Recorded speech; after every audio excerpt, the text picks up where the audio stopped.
Okay, hello everybody. This is Rajendra Vaidya, and I worked at Remunance as founder and MD. Hope you all had a wonderful Diwali the way I had it. This was a lot of fun of last 2 weeks of slowdown, and then we picked up. So this was some special Diwali for us. Today's topic, as we are going to discuss, is building blocks for a successful career, right? And probably everybody wants to have a successful career the way I wanted to when I was just uh, starting my professional career. Uh, so I used to think a lot about how I can be successful, what all I should be doing, and it also made me think that about what is success. Okay, so I'm going to share some of my thoughts, some of my reading around how to build a successful career based on my experiences and my colleagues' experiences and all that, all successful people that I met. And I'm going to restrict it to the building blocks because covering this topic in just 20, 30 minutes is not possible. This is a vast topic, and for some people, they spend entire life working on this. So, as I said, I used to think a lot that how I can be successful, and I used to, for myself, think when I will see myself as a successful person. So, when I was very young, just out of college, I used to think maybe when I have a lot of wealth, or a lot of money, I'll be successful. Or when I have a position, a title, I'll be successful. Or if I have a fame, I'll be successful.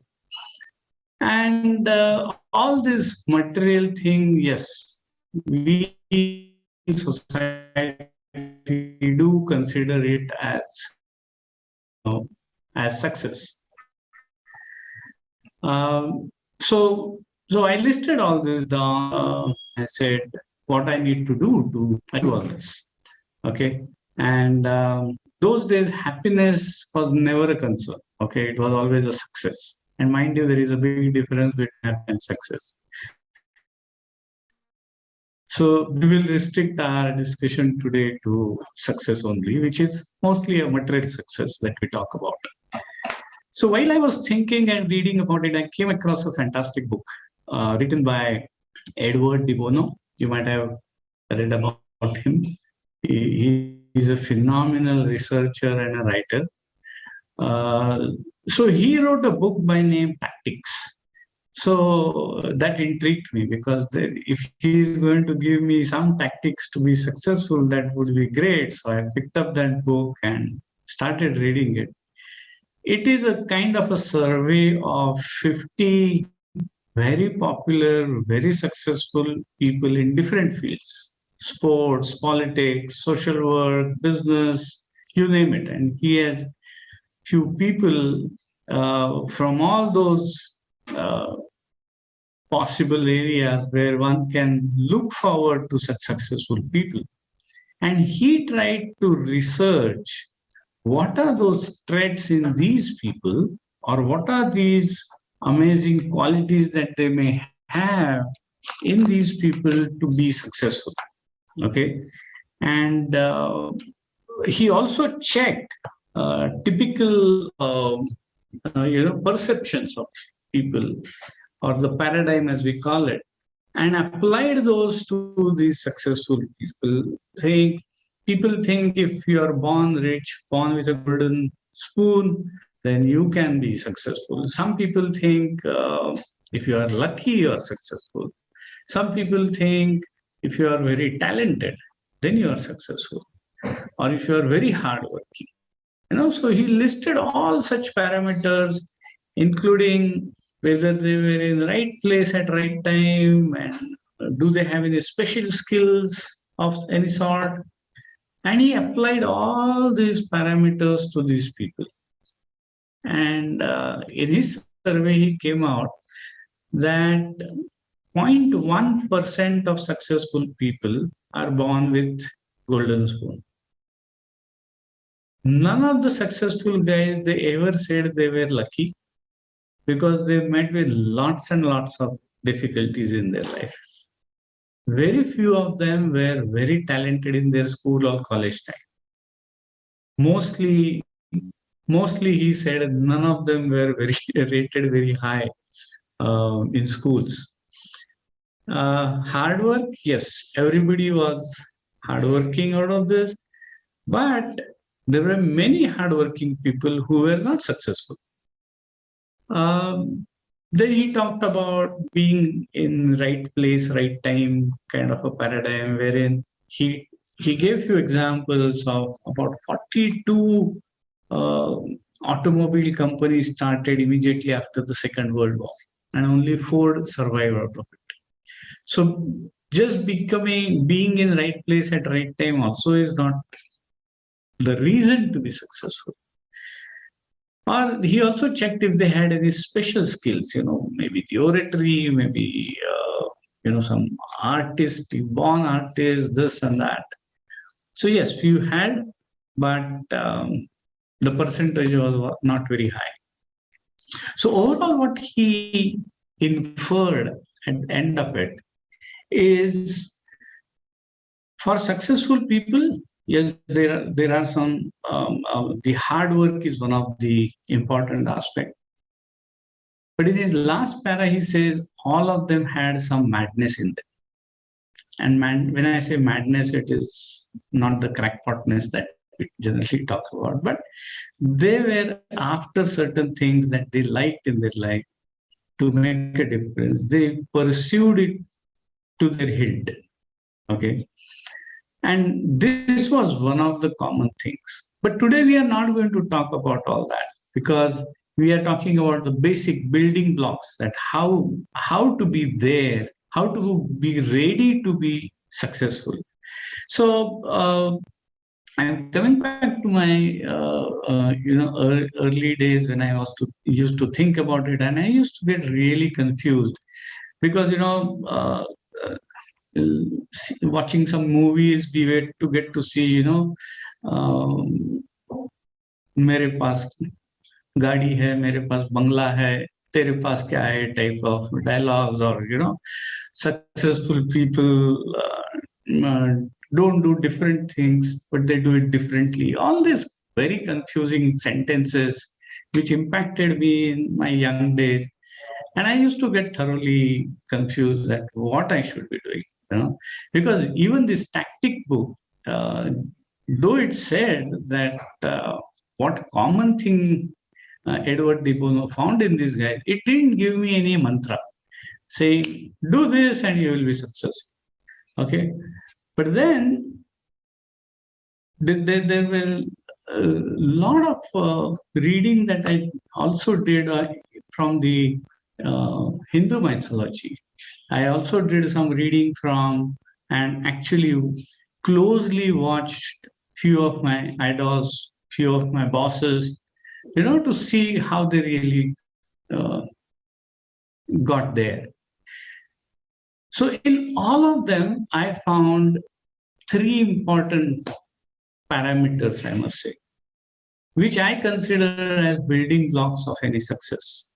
And those parameters are, believe me, are very basic and simple. The way Sachin Tendulkar would say that whenever I am in difficulty, I go to basics. So, these sentences are very important. But what are those basics? If you really try and understand, one of the important basic is to keep yourself fit. You will laugh at it, but believe me, most of the people, they cannot do hard work or efforts because they are not physically fit. Okay, they perennially have some health issues. Okay, so you have to work a lot on your health. And how do you work on your health? First and foremost, easiest thing to say is start exercising. Okay, but that's not enough. Trust me. You have to eat healthy. You have to, wake up early. And to do that, of course, you have to go to bed early, rest well, Everybody says this. Even my mom used to say this, but in young days we do not follow this very religiously because we love to eat some street food, some joints, or some junk food, you know, and that excites us in that stage or a day. But you all know that it also has some flip side to it. Uh, and that flip side starts haunting you as you cross your 30s, 35, and come closer to 40s. And that is the time when you have to be extremely ready to be successful.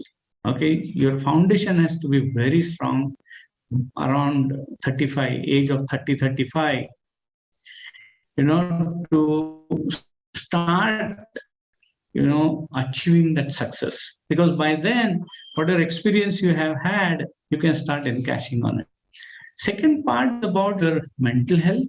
In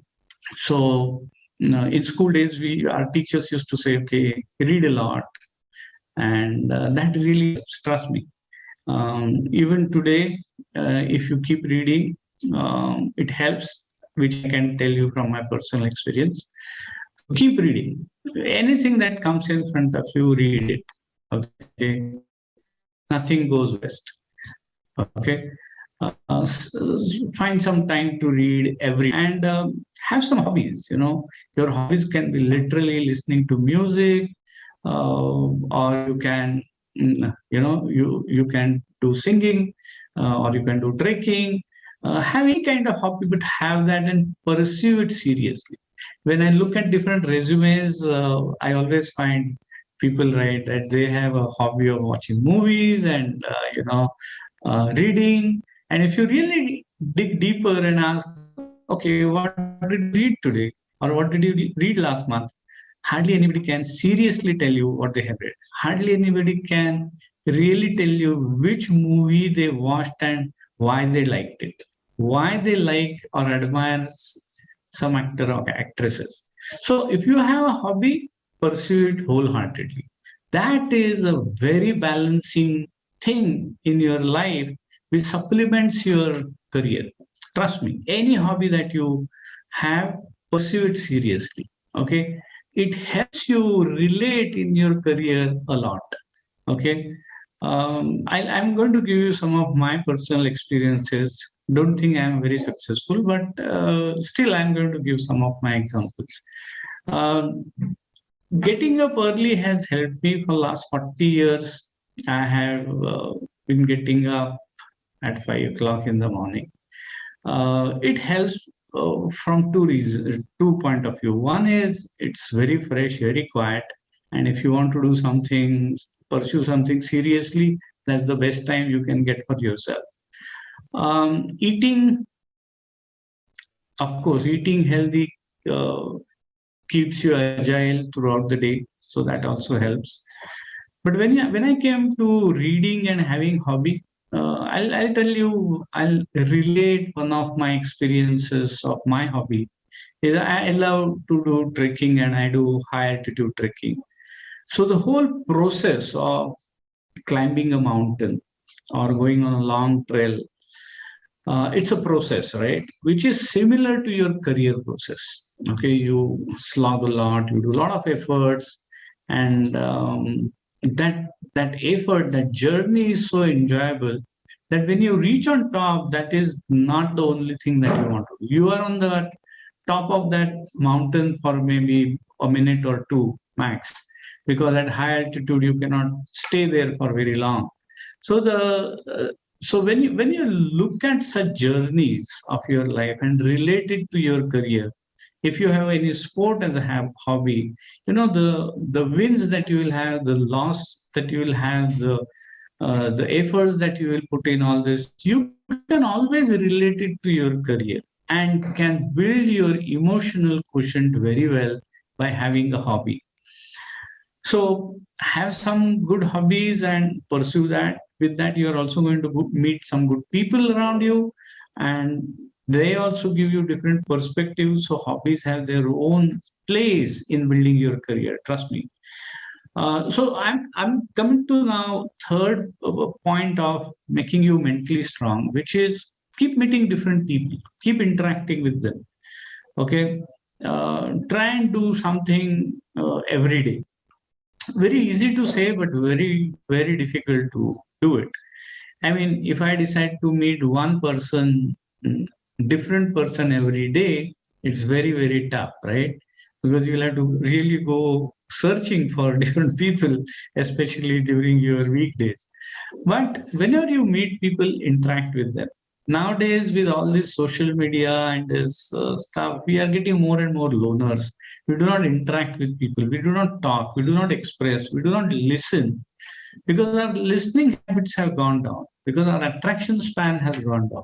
So if you keep meeting people, keep listening to them, your learning through listening will improve, which is again going to be a very important skill set in your career. Then there are certain things for your emotional strengths. Okay, so firstly I talked about your physical strength and some mental or IQ as they call it. We talked about that. And third is your emotional well-being. If you are going to sleep late, get up late, I can guarantee you, you are going to get into that trap of, feeling miserable, or, going down this depression cycles and whatnot. But for all those things not to happen, there is also an emotional side to it, right? And which is one of the important thing is start living minimalistic. Okay, you should, there are so many attractions in this world, and now that with people with uh, surplus cash in their hand, I mean, there are a lot of choices to, keep on buying, keep on, mm, spending money on different things. I'm not saying you should be minimalistic. I'm saying uh, uh, you should understand your needs well. Okay. So there is a difference between simplistic and minimalistic. Okay. You do not want to live simple, that's fine, but you should live minimalistically. I mean, so if you don't know the difference, you should Google it, and because that's a separate topic again. Try and live minimalistic. That will keep yourself very grounded. Okay. One of the important aspect of being grounded is also be grateful, because there are so many people who are helping you around in your career, at your place. Whenever you are literally on the road, there are so many people who directly or indirectly keep helping you. So be grateful. Okay. So gratitude is one of the important aspects, even again, to become successful. Um, One last point I would say is take yourself. Always people say don't take yourself very seriously, but I have a different connotation to it. I would say take your contribution seriously. Okay, wherever you are working, whatever job you are doing, okay, take it very seriously. Your contribution should get measured and accounted for very well. You should feel that yes, you are contributing towards something. Okay. The end effect is you may get salary or you may get some perks, this and that. But you should feel internally happy about your contribution. Okay. There are different ways nowadays, to spend 8 hours, 9 hours of your office, literally from watching movies in the office, like, Googling something here and there. Take your contribution seriously is going to make your career very impressive. Trust me. Because wherever you are working, if you take your contribution seriously, then you will start taking pride in it. Okay, that I have done this and it is going to be the best. I have done this, it's going to be mistake free. I have done this with full my effort, so it is best that what I can give. So if you start looking at your own self, appraise yourself, I can guarantee you your emotional well-being will be always very high. You don't have to depend on others praising you, your work, others patting you for that. So these are the three key foundation blocks, I would say, for you to grow in your career. Firstly, keep yourself physically fit. Second is keep yourself mentally fit. And third is keep yourself emotionally fit. And I told you three things in each of this to keep yourself fit. So I'm sure maybe in the next series we can talk about the next stepping stone of this mantra of getting successful. And I can guarantee you, if you work on these three things, there is nobody who can stop you from being successful. Thank you. So anybody has any questions? I have 2 more minutes to go. I have covered it in 20 minutes as I assured to Sagar. So let's see if you have any questions, else we can close this session. You can type in your questions in the chat box, or you can raise your hand and Sagar can open the mic for you. Okay, good. So looks like there are no questions with these basics because they are really basic, and get your basics right so that you can be successful. Thanks a lot, everybody. Nice talking to you all. Thank you. Bye bye.